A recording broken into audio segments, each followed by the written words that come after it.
RER Sport, information. Il est 8h15, l'heure de retrouver le journal présenté par Éric Michel. Bonjour. Bonjour à tous. Le premier tour de l'élection présidentielle à Madagascar s'est globalement bien passé selon les observateurs étrangers, malgré quelques incidents violents mais isolés qui n'ont pas perturbé le scrutin censé permettre au pays de sortir de 4 ans de crise. Les premières tendances nationales devraient être connues dans la matinée. Le taux de participation générale tourne autour de 60%. La première perturbation tropicale est suivie par Météo France. Le système est encore mal organisé et se trouvait ce matin à 4 heures à 1775 km au nord-est de la Réunion. Les prévisions ne sont pas optimistes pour son avenir.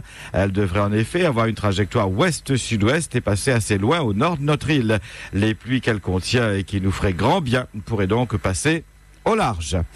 Les premières fortes pluies en revanche de l'été à Mayotte ont coûté la vie hier à un homme après l'effondrement d'un mur en construction de sa maison dans le sud de Mamoudzou. La bâche située au-dessus du mur aurait accumulé une grande quantité d'eau lors de ces fortes averses et aurait entraîné la chute du mur. L'homme qui dormait juste en dessous a été tué, écrasé par les blocs de béton.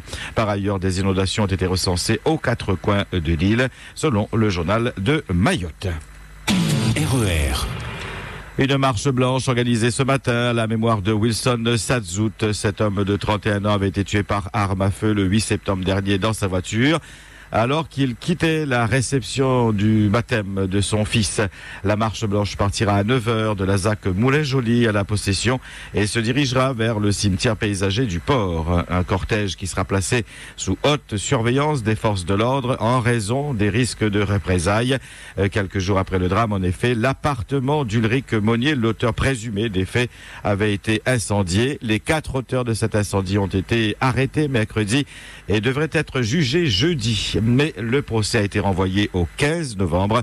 La tension reste encore vive dans ce quartier. Un détenu a tenté de mettre fin à ses jours à la prison de Saint-Pierre. Les faits se sont déroulés hier matin vers 5h30. L'homme d'une trentaine d'années a tenté de se pendre, mais l'intervention des surveillants a pu éviter le pire. Hospitalisé quelques heures, il a regagné sa cellule dans la matinée.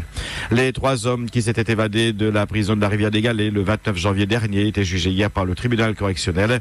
Lors de cette nuit, ils étaient passés par le faux plafond, escaladé des murs et passés à travers les fils barbelés pour retrouver la liberté. Ils ont été arrêtés 10 jours après leur évasion.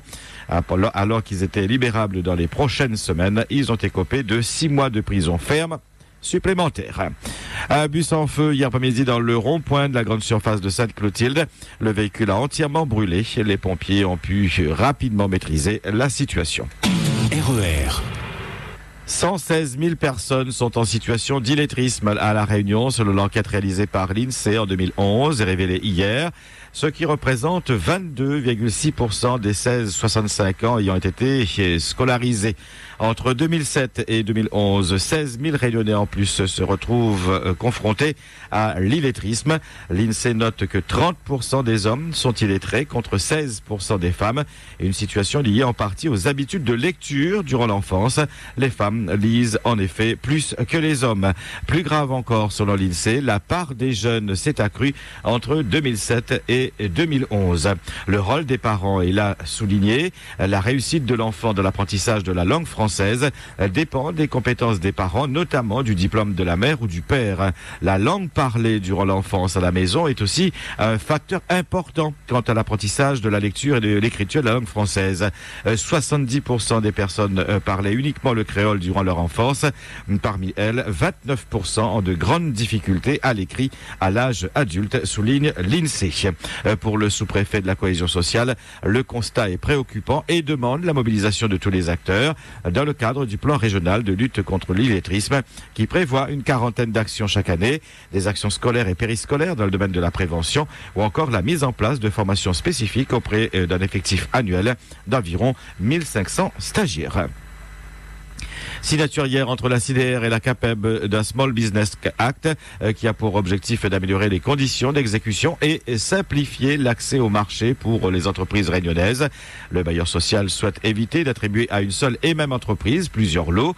Ce Small Business Act est d'une durée de 3 ans. Par ailleurs, à l'occasion de la signature de ce SBA, la CIDR a notifié à plusieurs entreprises des marchés pour un montant de 350 000 euros. RER. En sport, football, 19e journée en division 1 promotionnelle. Ce soir, la Jeanne d'Arc reçoit la Rivière Sport. La Sainte-Louisienne accueille l'USB. La J Petite-Île est opposée à la Saint-Pauloise. Le Saint-Denis FC joue contre la S Possession. Les deux grosses affiches de cette journée auront lieu demain. L'Excelsior recevra en effet l'USST, tandis que le leader, la Sainte-Marienne, est en déplacement chez la JS Sainte-Pierroise. En division 2 régionale, hier soir, le SDEFA s'est incliné à domicile devant la S Éperon 0-1. En ouverture de la 22e journée. Ce soir, le FC Aviron reçoit Trois-Bassins FC.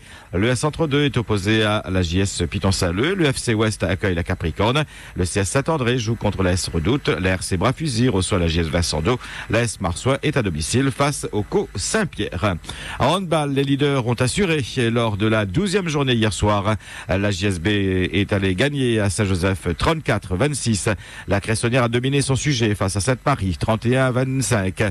Victoire à l'extérieur de Châteaumorange sur le port 37-19.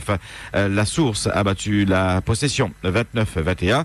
Joinville s'est incliné sur son terrain devant le Tampon 25-27. Saint-Gilles et Saint-Pierre ont eux fait match nul 30 partout. Au classement, première la JSB 35 points, deuxième la Cressonnière 33 points et troisième Châteaumorange 30 points. RER. C'est la fin de ce 6-8 du samedi. Merci à tous de votre fidélité. Continuez bien d'écouter la radio, RER Sport. Et on vous souhaite un excellent week-end. À lundi. RER Sport.